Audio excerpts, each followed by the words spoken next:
Welcome back, folks, to World of Warships Legends. I'm Soopa-Dave, and today's build and play guide is on the U.S. Tech Tree Fletcher. Really fun ship, guys. I can't wait to show you guys this. Anyway, if you guys haven't watched the rest of the U.S. Destroyer line, I highly recommend it. It will help you quite a bit. That being said, let's get into the commander. We're using Halsey. We're using a free-to-play commander for a free-to-play ship. If you have something better, you can like Vincent Mardoff for actually. But we're using Swirsky Sims along with Observant Range. Look at me now. And again, we're using Perceptive. You could use Twist and Track if you want, but the gun's already turned pretty good on this thing. So I'd rather take the incoming damage. And again, you want to know where the closest ship is. You want to be able to locate someone and smoke on the water along with Unstoppable. For the Fletcher, your modifications, you're going to take Aiming Systems Mod 1, Prop, and Concealment as always in 2 and 3. In the last slot, we're taking Main Battery Mod 3.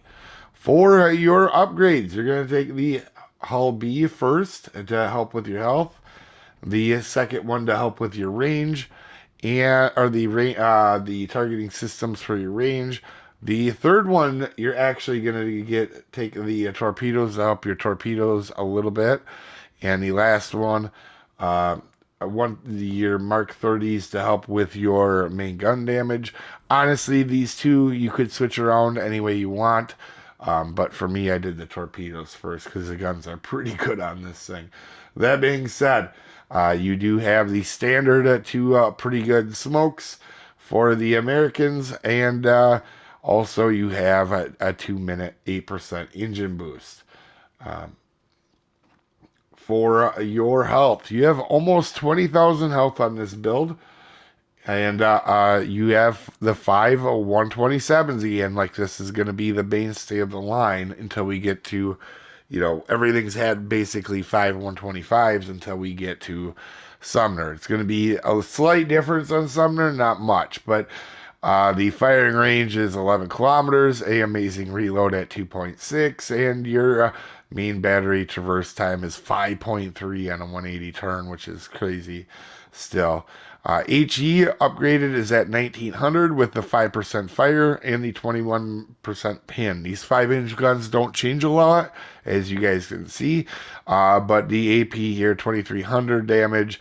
And again, if you get cruiser broadsides that have exposed Citadel, so, you can absolutely Citadel. You can 100% Citadel cruisers if you get close enough. Torpedoes, you have 10 of them going out to 9.2. These are the quote-unquote upgraded ones for the Fletcher. I would not use that.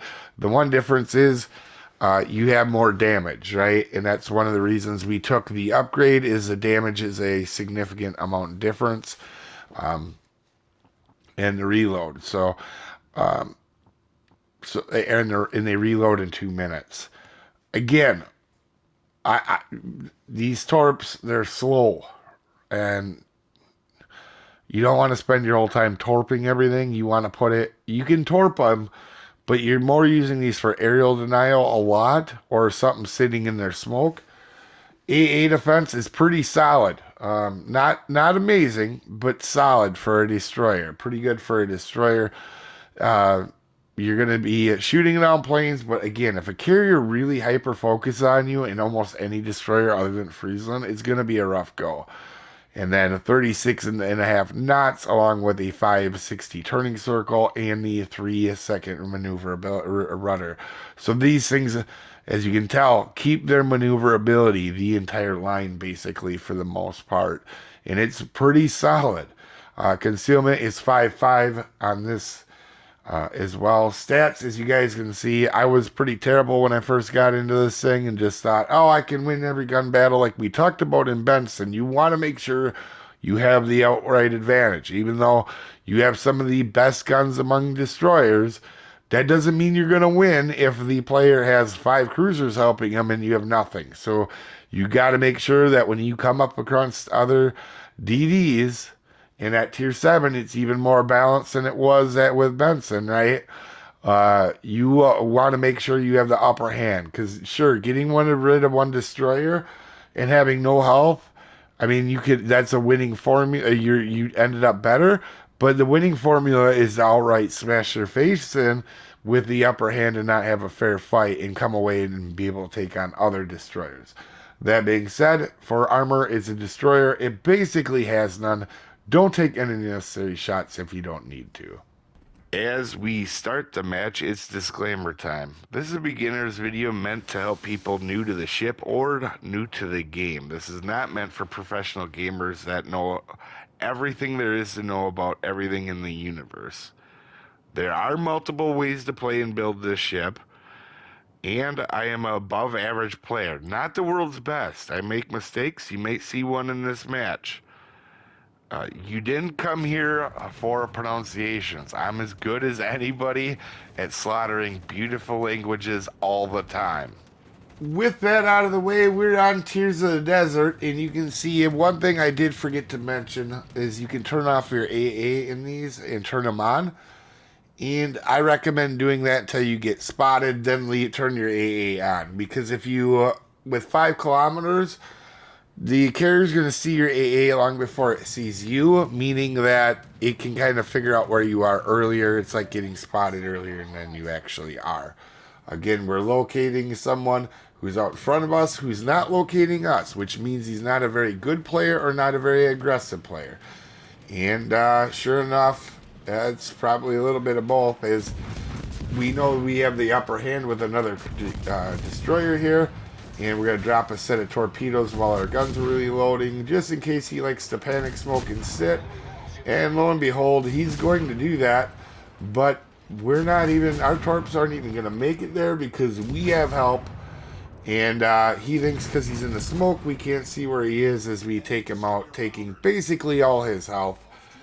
And we're going to go ahead and smoke up now after we see the secondary ship is at us. We're going to dodge these torpedoes, which aren't going to be too hard because he basically telegraphed them. And even though we're bottom tier, it doesn't matter. Alright, if you play smart, you look forward to being bottom tier, which I do a lot actually. Now here, I actually thought our destroyer buddy was going to spot, but he actually has the right idea by going over to the other cap to try to get rid of that other destroyer. Now for me, I am trying to get to that B cap right now, okay? Also, there's going to be a ship with German battleship syndrome here in the Scharnhorst, right?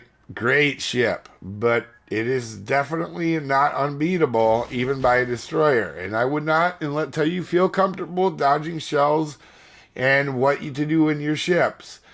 I wouldn't recommend this, but I'm going to showcase how you don't have to be scared of anything in this ship if you know what you're doing, right?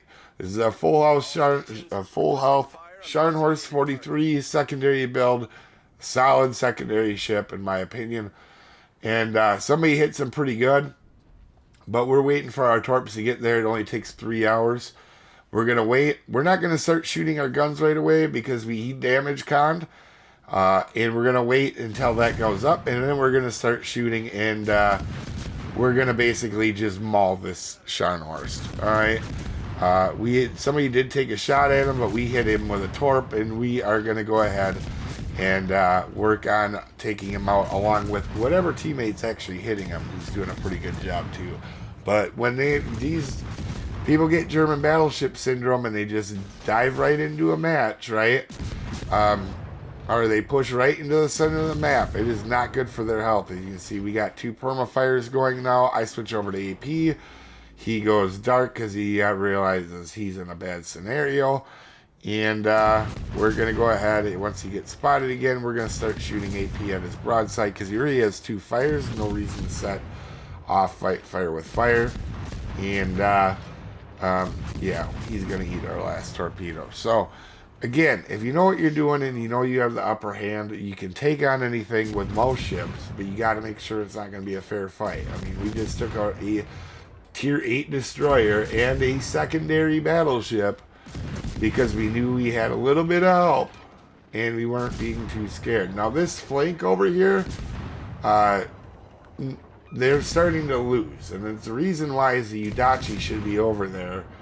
The one that I early on in the match I might have laughed at a little bit because Udachis are one of the most underplayed ships, like underappreciated ships. They're played pretty poorly, and Udachi, arguably one of my favorite destroyers. This guy's hiding behind his smoke, not in it, which doesn't make any sense to me.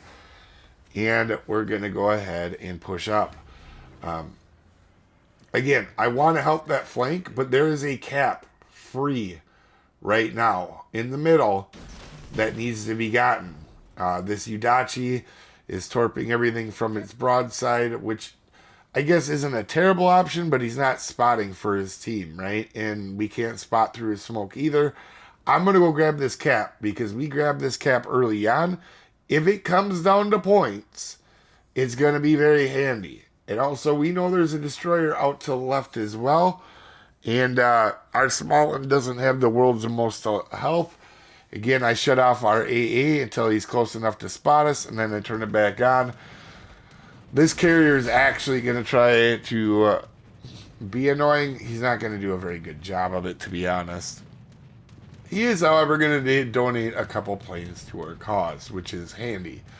Again, showcasing you have enough AA to shoot down some planes, but if this guy was using, HE bombs, he would have been able to drop them only by losing one plane. So you can kind of see what I'm talking about there as you start to shred planes when they get close to you. But Lepanto gets spotted. We're getting the cap. Obviously, the carrier's coming back for more, and it's not working out for him. So we're going to drop these torpedoes. Now, at these tier 6 and 7, you don't want to be dropping them all on the white line. You want to be thinking about where that ship is going to be going.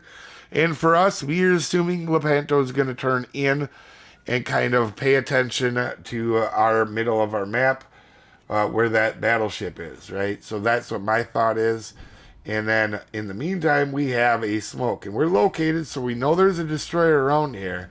But I don't know about you, but SAP secondaries aren't wonderful. And I would rather get them really quickly off the board in case this Akazuki's got a bunch of health. I don't know how much health this Akazuki has. I do know that's other ship.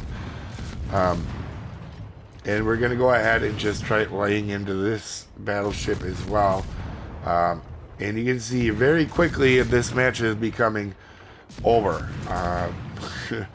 We did get our cap, and we did help get rid of the destroyer and the Sharnors. And at the same time here, we're going to do our best to try to get rid of the other destroyer as well. Our small one is doing a very good job trying to hunt this guy. Akazuki, obviously, we know it's him anyway, but for torpedoes, when you see torpedoes, why I don't fire torpedoes off early in a match a lot is so that nobody can tell what I am, right? If I'm in a match with, for example, Akazuki, and it's just me and Akazuki on a team, if I shoot out my torps, you know that because I had a set of 5, that it's a Fletcher and not a Akazuki, because Akazuki has 4. So you don't want that tell to give away that tell. I do that a lot. I kind of hold my torps early. And right now we're going to go ahead and charge in on Akazuki and not worry too much about anything else. And I actually thought he was going to back up or move. He doesn't. We go to take the shot, and we get a hit, and our small one gets a kill. So kudos to him. But I mean, we did help get rid of 2 destroyers, get a cap, help get rid of some battleships. Also, this match is clearly ending earlier. Otherwise, we could have possibly had some fun with the carrier as well. And because we're not too far away from the carrier, and we could have bullied this champagne. As you're going to see, we're going to dodge shells here the best we can. And again, just bully this Sherberg.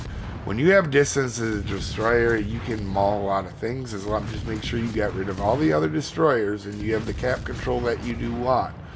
However, before this, we're going to be able to get this guy down. You can see the points are going to the end. Sadly, it could have been a little bit better game. We're going to try as the clock runs out there, but we're still going to have a very solid game, right? You help get rid of 2 destroyers, and you get a solo cap, and you help out afterward. It's a good game. Top of leaderboard, clearly helping our team win with a 3K base game. Anyway, you have a wonderful day. I'll see you folks next time.